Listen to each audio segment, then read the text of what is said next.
ẹ̀yin olólùfẹ́ Olúyinká TNT ẹ káalẹ́ ẹ kú dédé wòye gbogbo bí tẹ́ bá ti ń gbọ́ mi tẹ́ ti ń wò mí ṣé dáadáa ni mo bá yín.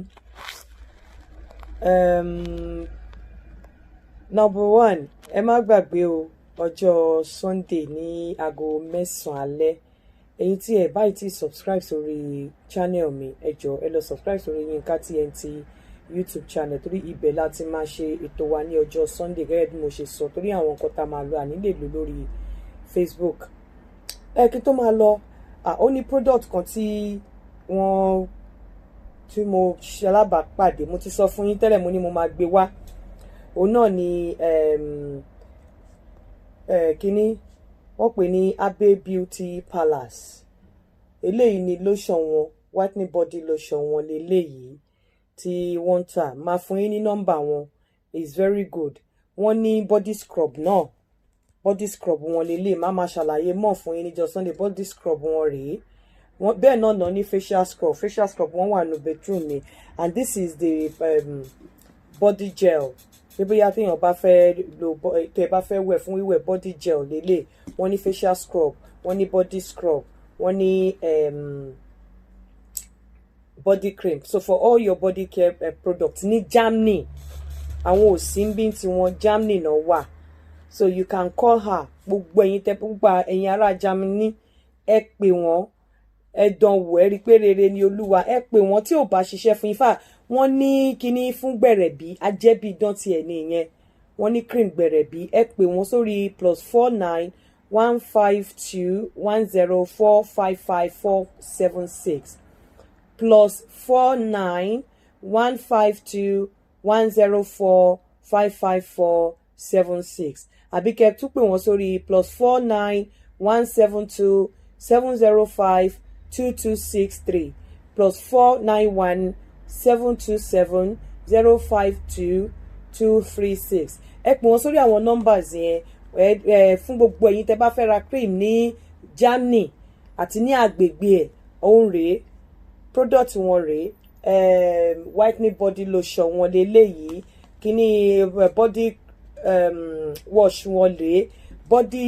wọ́n ní pé gan ni body kíní wọn lélẹ́yìí scrub àti facial scrub wọ́n ní facial scrub náà and mo dẹ̀ lè sọ fún yín pé product wọn o fún àwọn tó ti lò ó débẹ̀ fún gbogbo àwọn tó ti lò torí àwọn ìmúṣẹ gbé síta pé mò ń bá wọn advertise openly ni àwọn kan tí mo ti recommend ẹ̀ fáwọn kan tó wà ní Germany so gbogbo ẹ̀yin tẹ́ bá wà ní Germany ẹ pè wọ́n sórí nọ́mbà yẹn especially ẹ̀yin tẹ́ bá ní problem pẹ̀lú skin yín scrub wọn máa ń ṣí àwọn dark patches tó bá wà lára bóyá tó ti lo cream tí ó ti burn scrub wọn máa ń bá yàn blend ojú bẹ́ẹ̀ náà ni cream wọn máa bá yín blend ara yín. Mo kàn fẹ́ ká sáré sọ nǹkan kan tí ọ̀pọ̀lọpọ̀ ìgbà tá a máa fi ń fa wàhálà sínú ìgbésí ayé wa tí a kì í mọ̀. Number one, gbogbo ẹ̀yin tẹ́ ń sọ̀rọ̀ lórí oko lé oko tó kéré oko tóbi mo ti sọ fún yín pé mi ò ní sọ̀rọ̀ lórí ẹ̀ mọ́ àmọ́ ẹ ní jẹ́ kéèyàn gbádùn ẹ lọ máa wo program mi ẹ wo àwọn ìta ti ṣe sẹ́yìn oko kékeré mo ti sọ pé ẹ flacidity ẹ lọ wò ó ṣó wà below 1 àbí below 2 then ẹ máa start getting worried tí ò bá ti jẹ́ bẹ́ẹ̀ tó kóyún bá ti wà ní 2 point something flacidity tó dẹ̀ ti wà ní 4 point something tó bá le kò sí nǹkan tó ṣe gbogbo nǹkan tá a bá ṣe láyé ẹ má máa jẹ́ ká máa mú hereditary kúrò ńbẹ̀ báwo náà ṣe bí wa kí ni background wa ṣókò bàbá wa tóbi ṣé oko bàbá wa tóbi ìdílé wo láti jáde ẹni tó jẹ́ rárá méjì tó bá lọ bí òmíràn ó yẹ kó béèrè pé bọ́ná ti gbóyún ẹ̀ wá so nígbà míì aláti put yẹn into cognizance or into consideration ká tó máa sọ pé oko wa kéré ó tóbi kí la fẹ́ ṣe sí tá a bá ti ní problem láti kékeré tí kò ti sí wàhálà láti kékeré kò ṣe nǹkan tó yẹ ká bọ́dà ara wa pẹ̀lú. Then mo wá fẹ́ sọ̀rọ̀ lórí ìyá gbogbo ẹ̀yin o gbogbo ìyá àbí òbí generally gbogbo ẹ̀yin ọmọ tí bá sọ̀rọ̀ I'm talking from experience mo sọ fún yín pé kò sí ẹni tí ò ní past gbogbo ẹ̀yin ọmọ tẹ́ ẹ rò bóyá pàṣán àwọn òbí yín wà lọ́wọ́ yín gbogbo ẹ̀yin ọmọ tí ìyá fi oyún lóyún tó dẹ̀ jẹ́ wípé wọ́n fún yín ní ayé gbé tí ìyá yẹn wá dàgbà tán àbí tí bàbá yẹn wá dàgbà tán á sọ àwọn bàbá tí ò wà responsible o à ń sọ àwọn bàbá even bàbá tí ò wà responsible gan ọlọ́run ò fi pàṣán ọmọ kankan sọ́wọ́ bàbá ọlọ́run ò fi pàṣán bàbá àbí ìyá kankan sọ́wọ́ ọmọ láti nígbà obìnrin míì bó ṣe wọ ọlọ́run ló ń ṣọlá wọn á dó obìnrin míì dododododo kó tó di pé ó lóyún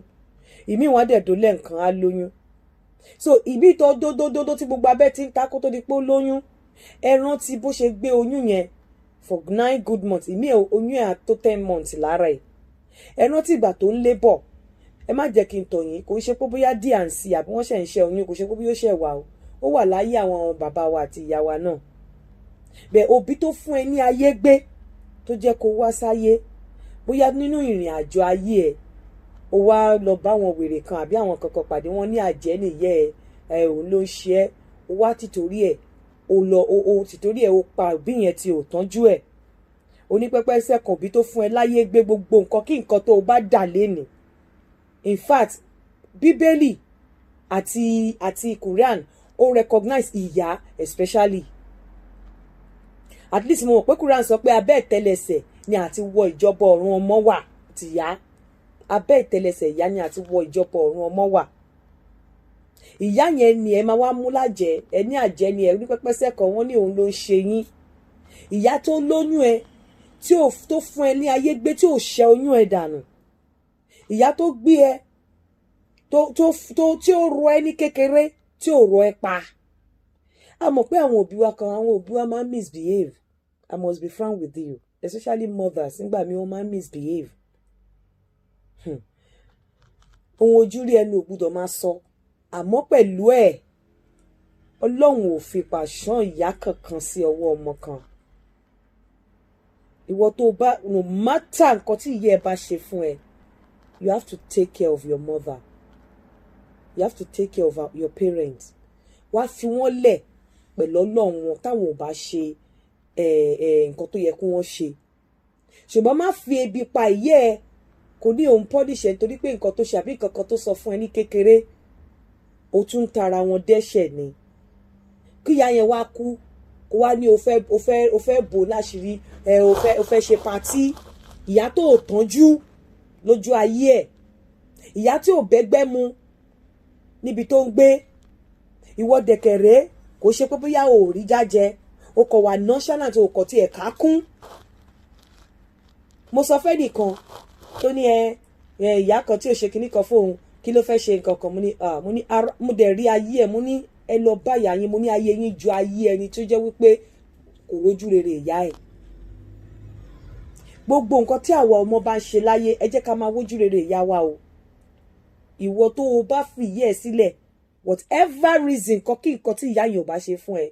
tó o filẹ̀ tó o fìyà jẹ títí ó fi padà sọ́dọ̀ Olódùmarè wàhálà ìyá tó máa jẹ ìwọ gan àràkú laṣọ gbági ayé ẹ ò lè lójú ayé ẹ ò lè tòrò kò ṣe pé bí àmọ́ òfin ṣe pé àṣẹ Ọlọ́run ni mò ń sọ báyìí kò ṣe pé bí àmì ò ní pass kò ṣe pé àmì ò ní nǹkan tí ìyá tèmi gan ṣe fún mi bọ̀ kò sí pàṣán ìyá kankan kò ṣe pé bí àwọ̀ ò ní nǹkan tí ìyá ẹ̀ ṣe fún ẹ bẹ́ẹ̀ bí Ọlọ́run ṣe ṣẹ̀dá ayé àtọ̀run kò fi pàṣán ìyá kankan sí ọwọ́ ọmọ kò fi pàṣán bàbá kankan sí ọwọ́ ọmọ tó o bá fi àwọn òbí ẹlẹ́ tó o bá tọ́jú wọn tó ní pẹ́pẹ́sẹ́ kan babaláwo kan sọ fún ẹ pé àjẹ́ nìyẹ́ ẹ̀ àáfàá kan ní ìyẹ́ ẹ̀ ló ń ṣe ẹ wọ́n tiẹ̀ ti wádìí wọ́n ní ìyẹ́ ẹ̀ ni ò jẹ́ o lọ síwájú o gbé ìyá ẹ̀ o gbé lé ọwọ́ obìnrin tó ń fẹ́ o gbé bàbá ẹ̀ o gbé lé ọwọ́ ọkọ tó ń fẹ́ o gbé ìyẹ́ o gbé lọ́wọ́ ọkọ tó ń fẹ́ ìwọ gan wàá sọ̀rọ̀ ìyẹ́ ẹ̀ wàá sọ lójú ọkọ ẹ̀ wàá mú àwọn ìyẹ́ ẹ̀ wàá fi wọ́n wọ́lẹ̀ wàá fi wọ́n lọ fọ́kọ wàá tún ṣe yẹn tán wàá tà ìyẹ́ ẹ̀ wàá mú ìyá ẹ̀ ìyẹ́ ò ronú títí kó jí láàárọ̀ kùtùkùtù kó rántí nǹkan tó ṣe fún gẹ́gẹ́ bí ọmọ kó mí àmì kanlẹ̀ kó ṣàdúrà fún ẹ láti inú wá àjẹ́ òmà kí n jẹun ẹni kó tún pa ni kí yẹ wó ṣùṣù báyìí kó ní wọ́n ọmọ òde ṣe báyìí fún mi ara tù ẹ gbẹ̀dẹ̀ tó tí yẹ bá tiẹ̀ jẹ́ àjẹ́ tó ń ṣe nǹkan tí ò dà pẹ̀lú ẹ tó bá ń tù ẹ ní love ẹrù pàjẹ́ náà kì í ronú ni ẹrù báwọn èèyàn ọbí yẹn náà wọn kì í ronú kọ́ máa blame ara pé kí ni lágbájá tiẹ̀ ṣe fún mi gan tí mo fi ń lépa ẹ̀ wọ́n máa ń ronú. But all I want to say ni wípé kí ìyá tó kán tó dodododo kó tó lóyún kó tó gbé oyún yẹn ẹnu ẹ̀ làwa náà wà yìí.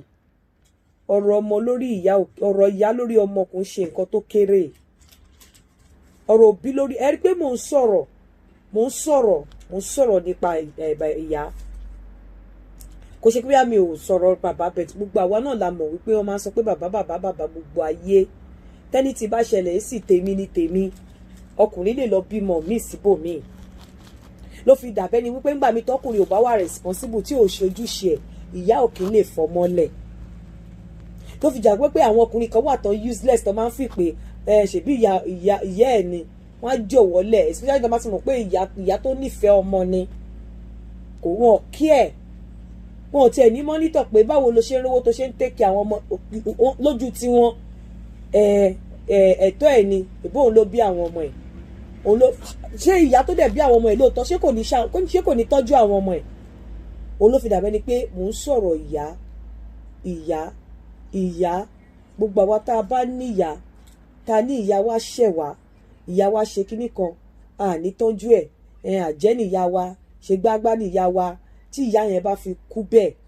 ara kú láṣọ gbági, wàláhì ayé ọmọ yẹn ò lè tòrò mọ́. Mi ò ní bó tiẹ̀ jẹ́ pé ìyá yẹn òun ló burú jù láyé, Ọlọ́run ò fi pàṣán ìyá kankan sí ọwọ́ ọmọ. Ẹ jẹ́ ká ṣe bíi titi wa, ẹ jẹ́ ká fi tó kù lẹ̀ fún Ọlọ́run k'Ọlọ́run ṣèdájọ́. Èmi náà mo kọ́gbọ́n tèmi, mo dẹ̀ experience tèmi, but òye ayé tún ti yé mi jù, ó tún ti yé mi jù bó ṣe yé mi tẹ́lẹ̀ lọ nípa ìyá. Pé ọmọ tí Yorùbá ń sọ pé ọmọ tó bá mọ ìyá ẹ̀ lójú, òṣì ló máa tọmọ yẹn pa. Tó bá ń ṣiṣẹ́ àbó ń ṣe anything àbó ń plan anything tó o bá plan nǹkan tó o máa ṣe fún ìyá ẹ̀ mọ́, wàhálà Ọlọ́run má jẹ́ kéèyàn máa ṣiṣẹ́ fúnníṣẹ́. Àdúrà ìyá lórí ọmọ kò ṣe nǹkan tó kéré rárá. Kò fún ìyá ẹ̀ ní oúnjẹ, kó wá láti, kò sí bí ìyá yẹn ṣe máa ní owó tó bọ̀ pé nǹkan kan wá láti ọwọ́ ẹ̀ sí ọwọ́ ìyá ẹ̀ pé ọmọ tí mo tọ́jú, ọmọ tí mo jìyà fún, nǹkan báyìí ló ń ṣe fún mi. Ìdùnnú ni lọ́yẹ̀ ọ̀tọ̀ nínú ayé ìyá yẹn, inú á máa dùn ni. Kò sí bí ìyá yẹn ṣe lè lówó tó, kódà kó jẹ́ pé nínú owó tó ní gan ó tún assist torí a rí ìyá tó tún tọ́ tó sì ń fi owó ẹ̀ tọ́jú ọmọ. Mo ti bá Philippi ṣiṣẹ́ rí tó ní mo ní màmá kí ló tẹ̀ ń ṣiṣẹ́, ó ní iṣẹ́ tóun ṣe ó lóun fi ran àwọn ọmọ òun lọ́wọ́ ni àtàwọn ọmọ òun. Ó ní àwọn ọmọ òun lòun send owó sí. Bóyá ò wá ní pé kò fìyà yẹn náà lẹ̀ kó má wàá tọ́jú ẹ̀, because gbogbo ẹni tó bá ti ní problem pẹ̀lú ìyá ẹ̀ ayé wọn ò kí ń lójú o. Tó bá wù ẹ́ ìyá ẹ̀ lè ti ṣẹ̀ ẹ́ lóòótọ́, but forgive her, do your bit and leave the rest. Jẹ́ kí Ọlọ́run ṣe ìdájọ́. Ṣe responsibility ẹ gẹ́gẹ́ bí ọmọ lórí àwọn òbí ẹ, kó wá fi tó kù lẹ̀ fún Ọlọ́run, kó fìjà fọ́lọ́run jà, kó wá máa fọwọ́ lẹ́rán. Bọ̀ má wá tún wá tọ́ ara àwọn ìyá ẹ àbí àwọn òbí ẹ, má tara wọn dẹ́ṣẹ̀. Torí ọmọ tí ò bá tọ́jú òbí ó máa rò pé òun lálùbáríkà ni, ṣùgbọ́n kò lálùbáríkà. Tó bá ń fa báyìí wàláhì kò ní tóra wọn. Ọmọ tí ò bá tọ́jú òbí especially ìyá ẹ̀ tó bá ń fa kò lè tóra wọn. Ọmọ tó bá mú ìyá ẹ̀ lọ́ta, if kò rí pé àjẹ́ nìyá yóò dẹ̀ mú lọ́ta, tó bá ń fa kò lè tóra wọn. Torí wípé ìdájọ́ ìyá kò sí lọ́wọ́ ọmọ kankan, ìdájọ́ òbí kò sí lọ́wọ́ ọmọ kankan. Ẹ jọ̀ọ́ nítorí Ọlọ́run, gbogbo àwọn especially àwa obìnrin tí ọmọ ti ara wa jáde, tá a ti mọ bó ṣe ń rí, tá a ti appreciate nǹkan tí ìyá wa go through lórí wa láti lóyún kó tó gbin nínú kinní. Ìṣẹ́jú kan tí ọmọ fẹ́ jáde yẹn, ẹsẹ̀ kan ayé ẹsẹ̀ kan ọ̀run la wà. Bó jẹ́ ìyẹn ni lásán, máa rò ó lórí ìyẹ́ ẹ̀, whatever tí ò bá ṣe fún ẹ, ìṣẹ́jú kan yẹn jẹ́ kó wà nínú ọpọlọ ẹ pé ṣé nǹkan tí ìyá mi go through lélẹ̀. Àwọn ìyá wa máa ń misbehave bí mo ṣe sọ, wọ́n máa ń ṣàṣejù. Èmi gan ní tèmi lọ́wọ́, èmi gan ń ṣàṣejù. You know, but ẹ má jẹ́ kí àwọn ìyá kó mú wa kí ayé tiwa tún bàjẹ́ sí, because tó o bá ti tọ́jú ìyá ẹ̀, tó o bá ti rí ìyá ẹ̀ fín, tó o ti fìyà ẹ̀ sọ pé ìgbà àkólẹ̀ ni, wọ́n ní ẹni tó bá ṣe rere fún ìyá ẹ̀ àtẹni tó ṣe ibi fún àwọn òbí ẹ̀, the same thing náà àdúrà ló máa gbà. Ọmọ aṣerú ẹ̀ fún ẹni, ọmọ aṣerú ẹ̀ fún ẹ, ó lè wá ṣe negatively àbí kó ṣe positively, but then ẹni tó ṣe dáadáa pẹ̀lú ìyá ẹ̀ àti tó ṣe burúkú pẹ̀lú ìyá ẹ̀, the same àdúrà ni ọmọ aṣerú ẹ̀ fún ẹ. Àdúrà yẹn ti ẹ̀ yá lẹ́nu ìyá tèmi bàjẹ́, èmi ni mo wá mọ̀ bóyá positive ni àbí negative. Please, mo kọ̀ jókòó, mo kọ̀ wòye ni, mo ti rí 1 or 2 tí mo ti sọ fún pé whatever it is, go and settle with your mom. Èmi kan tèmi sọ, èmi náà ti rí anybody, mo ti rí èèyàn sọ fún mi rí pé whatever it is, forgive her. Because èèyàn kò máa fà á, kò ní tóra wọn.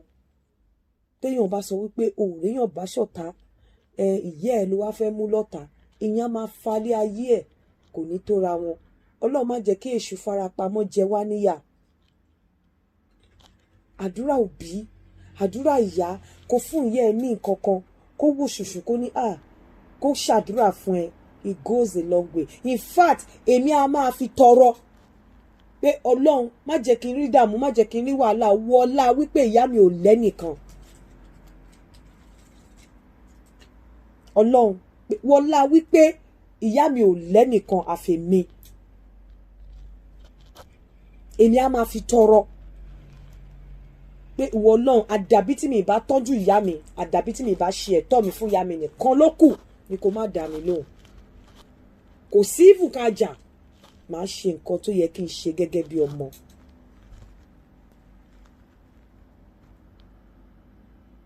Màá ṣe nǹkan tó yẹ kí n ṣe gẹ́gẹ́ bí ọmọ.